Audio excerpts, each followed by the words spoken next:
listening to How to Bet, hosted by Daryl Fein and Sean Miller, breaking down betting into 4 categories to help you stay ahead of the game, sharing their thoughts, opinions, and analysis on how to bet it, where to bet it, and who to bet on. Now here are your hosts, Daryl Fein and Sean Miller. Hello, everyone, and welcome to How to Bet, our howtobet.com podcast, where we're going to tell you how to bet, where to bet it, and who to bet on. I'm Daryl Fein, along with Sean the Genius Miller and Neri Rodriguez. And, of course, it's March Madness time. The brackets were released earlier, and, it all gets started on Tuesday with the play-in games. But for you on YouTube, get to the subscribe button, hit that subscribe button, subscribe, the like button, the notification bell, go down a little further, the description box, that's where you're going to find the previews to Sean the Genius Miller's previews. You're going to have odds updates, injury updates, everything you really need to win some money in this March Madness. Also, we have promotions. There's various sports books at howtobet.com. You go there. There's promotions for various sports books around the country. We do have promotions from FanDuel and Betfred for March Madness. So get there early and often. Let's go right to it. Let's go to the West region and take a look what we have out west. You see the scroll down below. And Sean, well, Gonzaga, the number 1 seed, they'll match up early on. I don't think there's a lot we have to talk about in that game, but it gets a little interesting. Boise, the 8 seed, will play Memphis, the 9 seed, UConn, and New Mexico State. That's an interesting game in the West. UConn and New Mexico State. Arkansas, Vermont. A lot of people like that Vermont team. I think Arkansas might be a little bit much for them. Alabama will play the winner of Rutgers, Notre Dame. Texas Tech will take on Montana State.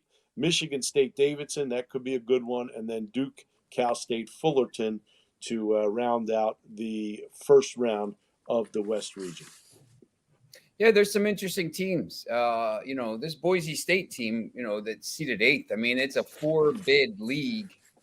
And, they won the league and they won the tournament and got an 8th seed. I mean, they're 27-7. They went 15-3 in the league. Colorado State, San Diego State, Wyoming. I mean, there's some pretty good teams in that league. And they're a little bit underseeded there. And I think, I don't know if they could give Gonzaga a game there, but it's probably not the easiest game in the world for Gonzaga in the second round there. I mean, there's some other 8 seeds. Well, I mean, Memphis will have a little bit to say about moving on. Memphis was playing very well until they ran into Houston, who now has the habit of just blowing everybody away in the AAC championship. So, Memphis had been playing well. Penny Hardaway's team was on a streak going into that championship game in the conference. So I wouldn't put Boise State in just that quickly. Okay. All right. UConn, New Mexico State. New Mexico State is a 26-win team. Now, UConn, again, one of those teams in the Big East, they were playing well. They lost in the semifinals of the Big East to Villanova. Can Hurley's group make some ways in here, or do we see a possible upset from that New Mexico State team? Yeah, look, you know what? This is there could be a couple upsets in this bracket, or maybe 3. I think New Mexico State, they have some players that can score a little bit. These 5-12 games, they're not even upsets anymore. I mean, it's just everybody knows. If you're filling out your brackets, everybody already knows. Like, listen, man, if you don't put a couple 12 seeds in there, you got no chance to win your bracket. Now, I mean, the last few years, there's been like 2 and 3 teams 12 seeds coming through. So, I mean, it's admittedly wide open. So the highest seed ever to reach a Final Four was an 11 seed. It happened a few times. It happened last year with UCLA, but 11 seed is the highest. It can be one of those years where we get a high seed because it is so wide open. I don't think there's any dominant teams, although I see it. We'll get to that in a little bit, but I do think there's some that are playing very well right now at just an amazing high level. Yeah. But we could see it. I think when you look at these teams, there's a lot of teams that got in. Some of these big power conferences, they beat each other up, but there's a lot of teams. this New Mexico State team's 26-6. I mean, Boise's 27-7. There's a lot of really good teams, 27-28,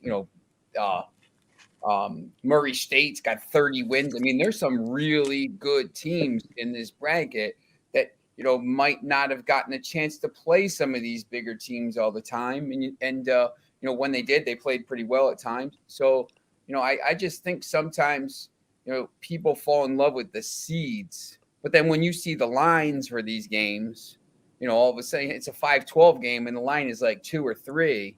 And you're like, well, wait a second. How is this a 5? Well, that's because the bookmakers know these teams are dangerous teams. And, you got to be careful with them. No, so we're just running. We're just previewing these tonight. We will be out during the week before the games start with the lines and who we like.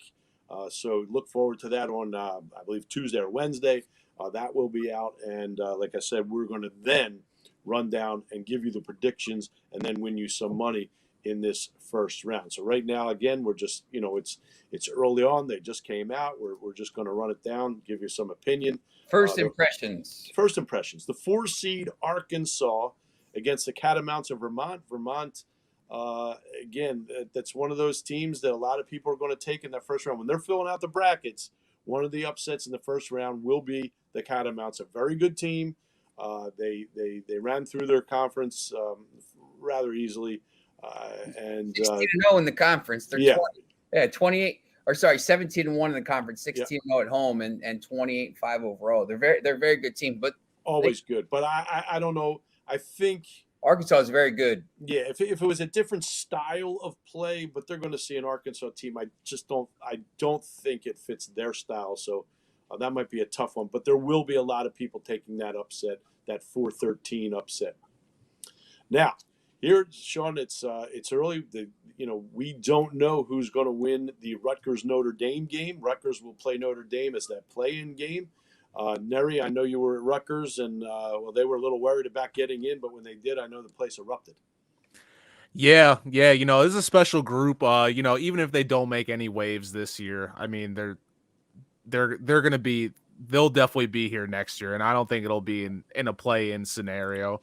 As far as that matchup goes, I am confident Rutgers will take that matchup. There's a couple of dark horses in this region. I know we were talking a little off camera. I don't, Gonzaga seeded, number 1, as Sean was saying. Sometimes people just fall in love with these seeds, but there's a lot of good teams in this bracket. I really don't see them. Well, one of the teams I think is a little overrated. I think they underachieved this year. Is the number 6 seed Alabama?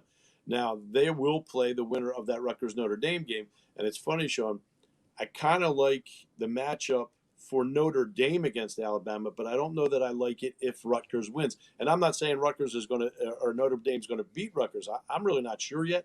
But it's funny that, like I said, I do see a way where Notre Dame beats Alabama, but I don't like the matchup with Rutgers and Alabama. Yeah, it's funny just watching the bracketology show. The Jay Billis and Seth Greenberg, they all definitely like Rutgers and Rutgers to win that game, and then Rutgers to beat Alabama. So it's funny, nobody likes this Alabama team, and they underachieve. They really do. Yeah, it's interesting though. Sometimes those are the teams that just like surprise everybody and make a deep run. But they could. Yeah, it's in. They're world coach. These teams are all the same. When this year after the COVID and last year everybody knew it was going to be Baylor and Gonzaga. I mean, for betting wise, it was Baylor and Gonzaga minus 115 to win the title, or everybody else, and it was Baylor and Gonzaga, and everybody knew it. They're the 2 best teams by far. This year, it's really wide open, and I think this year is one of these seasons where you really have to listen to people and help get some help filling out your bracket and get some help with the betting, because it's tough. Some of these teams are good, and they're down the line. They're 12 seeds, 13 seeds, 11 seeds, and they always win, but everybody's the same.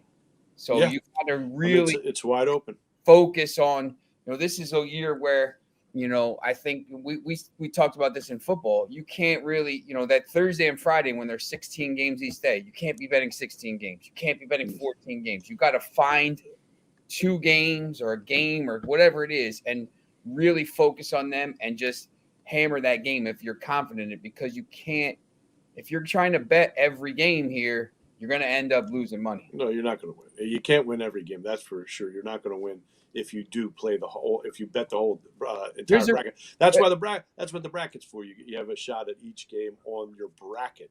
The 3-14 game is Texas Tech and Montana State. Montana State 27-7, good team, but the Red Raiders are a pretty good team too. So, and it's just, I think here Texas Tech's going to be just too strong for them. Again, we're just running it down. We're not running it down with lines. We will do that Tuesday. You'll be able to see it Tuesday night or Wednesday, and then that's when we're going to break it down. So we're not even looking at the lines yet. Too early for that. And then let's move on to that Michigan State. This is an interesting game today. Yeah. Michigan State Davidson. Davidson lost in the championship to Richmond in their conference championship in the Atlantic 10. Michigan State has had a down year. Everybody thinks Izzo in the tournament. It's not true. Izzo has not had great tournaments lately. He's won a national champion, but he hasn't been great in the tournaments lately. It's been years. Yeah, it's that the last time they won was 2000.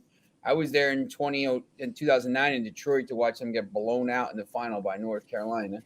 But yeah, this Davidson team was nice of them to let Richmond get in the tournament, but they're 27-6. They're pretty good. That league is good. That league is tough. I mean, to win that league and get to the final is tough. I mean, you got to be tough. I mean, they only lost 6 games all year. This is a really good Davidson team, and I would not be stunned to see them, win that game and maybe make a little bit of a run, because you got a fraudulent team at the 2 seed there too as well. Well, you're a Carolina guy, so I don't see Duke losing to. Although I don't think Duke's a great team, but I don't see them losing the first game to Cal State Fullerton. Much bigger and stronger than Cal State Fullerton. So I don't think we even really need to discuss that right now. So that is a look at the west side of the bracket. They'll finish things up in San Francisco a little later on in the month. But that's where they're all heading, and that's where they're all going to try to get to. We're going to take a break. Remember, you on YouTube, hit that subscribe button, like button, notification bell. Go down and hit the in the description box. Click on the links. That's where you're going to get the previews, the odds, the injury updates, preview or sports books. We have special promotions to sports books around the nation. Especially FanDuel promotion and Betfred promotion. Betfred promotion. It's pretty cool. You bet $30 and you get a free $100 bet. You see at the bottom, the FanDuel promo here, and then you could do that 3 times. So you could make 3 $30 bets. You get $300. So so get there early and often. Take the money. They're giving you free money. Giving you money. So we'll be back to break down the South region after this. Go to howtobet.com.